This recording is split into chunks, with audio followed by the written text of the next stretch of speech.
በስመ አብ ወወልድ ወመንፈስ ቅዱስ አሐዱ አምላክ አሜን። የቆሮንቶስ መልእክት ላይ እያደረግን ያለውን ጥናት እንቀጥላለን። ሁለተኛው ቆሮንቶስ ምዕራፍ 11 ከቁጥር 12 ጀምሮ ያለውን እንግዲህ የምናነሳው ነገር ግን ያደረኩትም ቢሆን የማደርገውም ቢሆን እነርሱ እንደኛ የሚመኩባትን ያገኙ ዘንድ ምክንያት የሚሹትን ምክንያትም አሳጣቸው ዘንድ ይላል።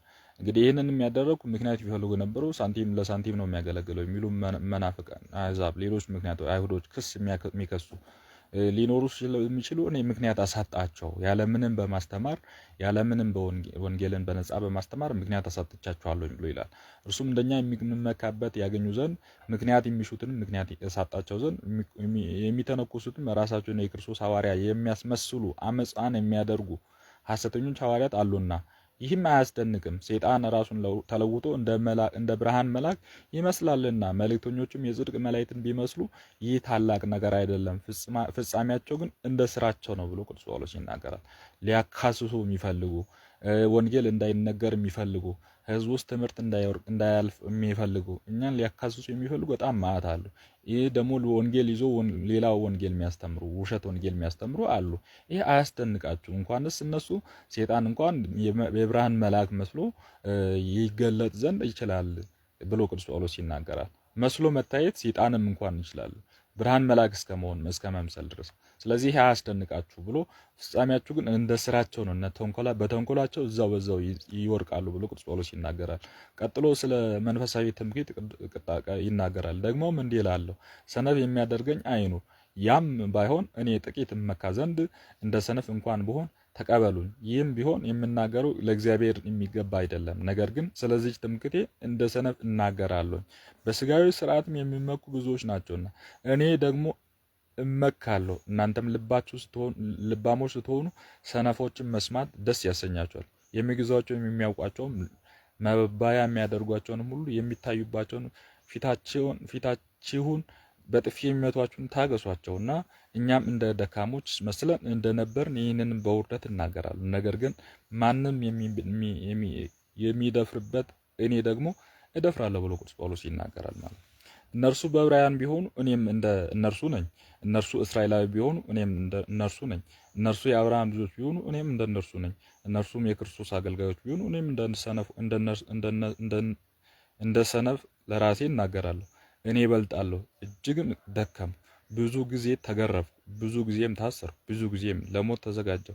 አይሁድ አንዲት ስትቀር 5 ጊዜ 40 ጊዜ ገረፉኝ ይላል። እንግዲህ እንደ አይሁድ ልማድ 40 ጊዜ አንድ ሰው ከተገረፈ ከዛ በኋላ ግርፋት የለም።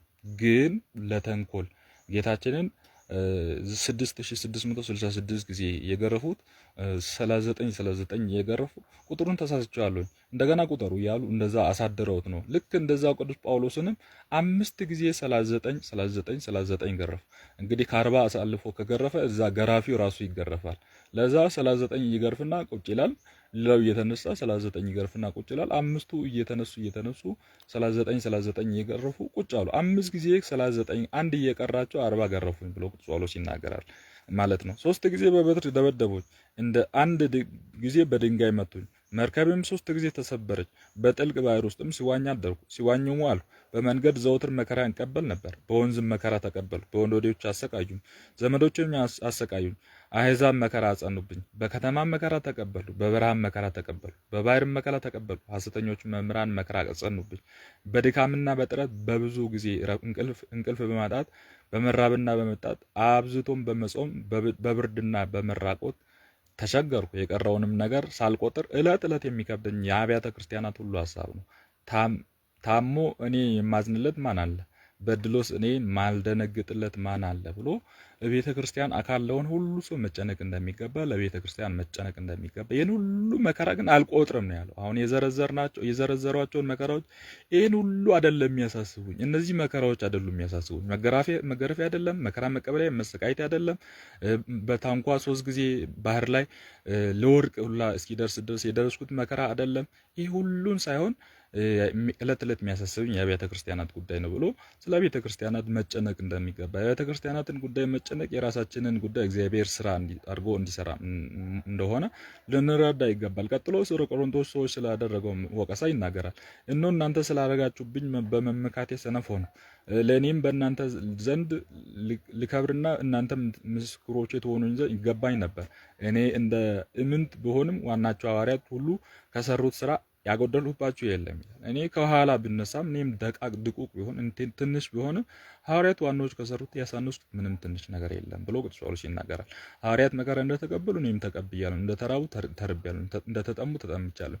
ለወንጌል የሚከፈል ዋጋ ነው። መራብ፣ መጠማት፣ መድከም ይሄንን አንፈልግም ብሎ ወንጌልን እንሰብካለሁ ብሎ በሚችሉት ሚዞር የሐዋርያትን ፈለግ የተከተለ አይደለም።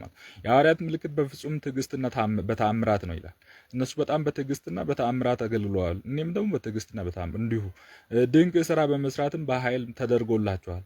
እከብዳችሁ ዘንድ ወደ እናንተ ከመምጣት በቀር ከአብያተ ክርስቲያናት ሁሉ ያሳነሳችሁ በምንም ነገር የለም። ይህችንም በደሌንም ይቅር በሉኝ ብሎ ይህንን ማድረጌን በመናገሬ እንኳን በደሌን ይቅር በሉኝ ብሎ ቅዱስ ጳውሎስ ይናገራል ማለት ነው። እነሆ ወደ እናንተ ልመጣ ሲዘጋጅ ይህ ሶስተኛ ነው።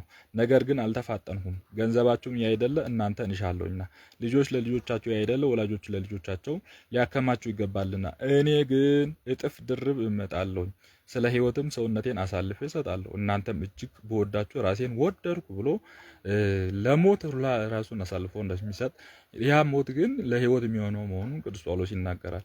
እኔ አልከበድኳችሁም፣ ነገር ግን ምክሬ አዋቂ ሆኜ በመጠበብ ወሰድኳችሁ።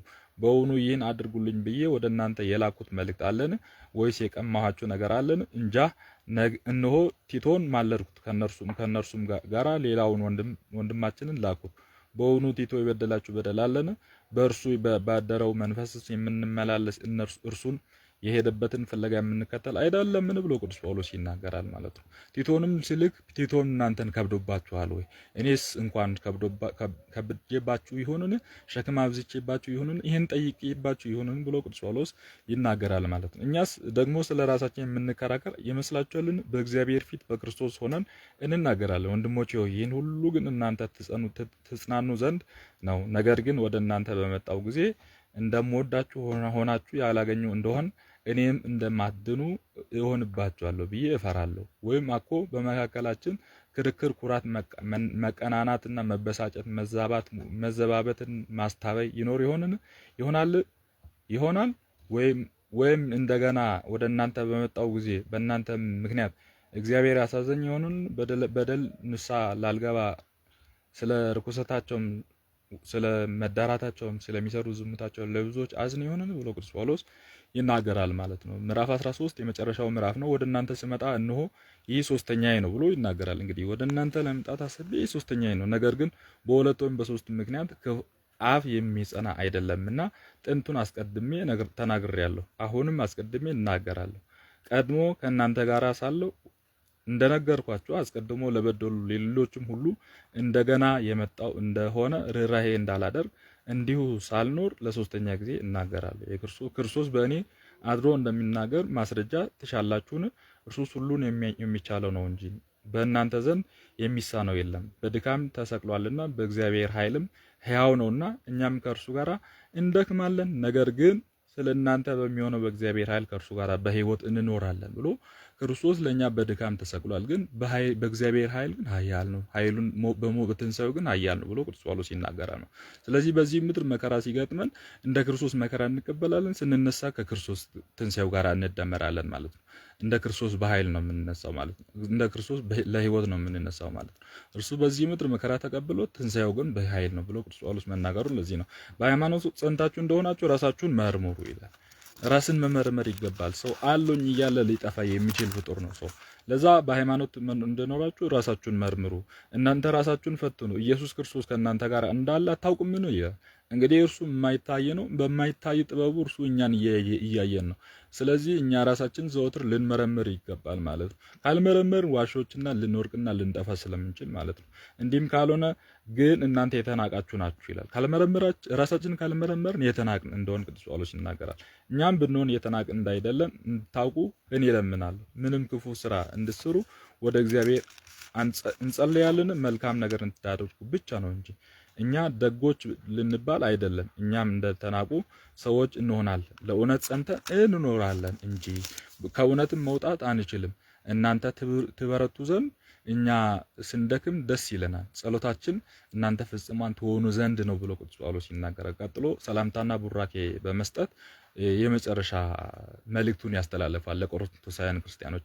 እንግዲህ በኢትዮጵያ ቤተክርስቲያንም የመርሃ ግብሩ ፍጻሜ ታላላቅ አባቶች ተነስቶ ጸሎት አድርገው ቡራኬ ሰጥተው ምክር ሰጥተው መዝጊያ እንደሚያደርጉት ቅዱስ ጳውሎስም መልእክቱን እንደዚህ አድርጎ ያጠቃልላል። ስለዚህ እግዚአብሔር ለማፍረስ ያይደለ ለማነጽ በሰጠን ስልጣን ወደ እናንተ በመጣው ጊዜ ቁርጥ ነገር እንዳላደረግንባችሁ ስልጣን እንዳለው ሰው ከእናንተ ጋር ሳልኖር ይህን እጽፋለሁ። ወንድሞቻችን ሆይ እንግዲህ ደስ ይበላችሁ፣ ጽኑ፣ ታገሱ፣ በአንድ ልብ ሁኑ፣ በሰላም ኑሩ። የሰላምና የፍቅር አምላክ ከእናንተ ጋር ይሁን። በተቀደሰ ሰላምታ እርስ በርሳችሁ ሰላም ተባባሉ። ቅዱሳን ሁሉ እንዴት ናችሁ ይሏቸዋል። የጌታችን የኢየሱስ ክርስቶስ ጸጋ፣ የእግዚአብሔርን ፍቅር፣ የመንፈስ ቅዱስ አንድነት ከሁላችሁ ጋር ይሁን። አሜን። የመቄዶንያ ክፍል በምትሆን በፊልጵስዩስ ተጽፎ በቲቶና በሉቃስ እጅ ወደ ቆሮንቶስ ሰዎች የተላከው ሁለተኛው መልእክት ተፈጸመ። ለእግዚአብሔር ምስጋና ይሁን። አሜን። ወስብሐት ለእግዚአብሔር።